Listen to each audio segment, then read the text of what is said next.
രണ്ട് ദിവസം മുമ്പ് ഒരു കൂട്ടുകാരൻ എനിക്കൊരു ഫേസ്ബുക്ക് പോസ്റ്റ് അയച്ചു തന്നു. തുറന്നപ്പോൾ അതിലൊരു പഴയ ബുള്ളറ്റ് അതിൻ്റെ പിന്നിൽ നിന്ന് എടുത്തേക്കുന്ന ഫോട്ടോയാണ്.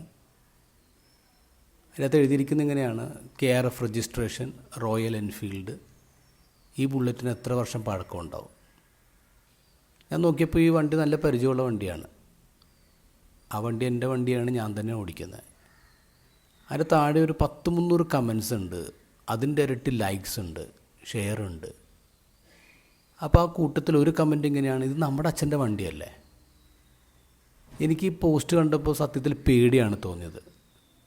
കാരണം ഞാൻ എൻ്റെ സഞ്ചാര വഴികൾ ശ്രദ്ധിക്കണം.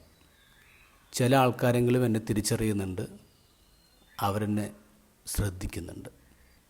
പലരും എന്നോട് ചോദിക്കാറുണ്ട്, അച്ഛൻ സ്വകാര്യം പറയുമ്പോൾ എന്തുകൊണ്ടാണ് പേര് വയ്ക്കാത്തത്, എന്തുകൊണ്ടാണ് മുഖം കാണിക്കാത്തതെന്നൊക്കെ.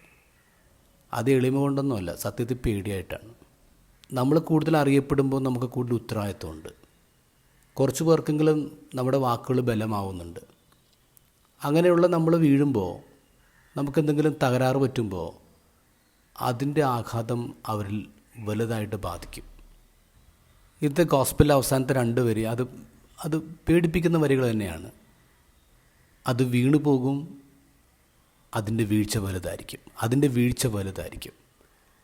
ഞാൻ എൻ്റെ ലൈഫിനെ കുറിച്ച് തന്നെ ചിന്തിക്കുന്നത്. എൻ്റെ ഫൗണ്ടേഷൻ എത്രമാത്രം സ്ട്രോങ് ആണെന്ന് എനിക്ക് നിശ്ചയമില്ല.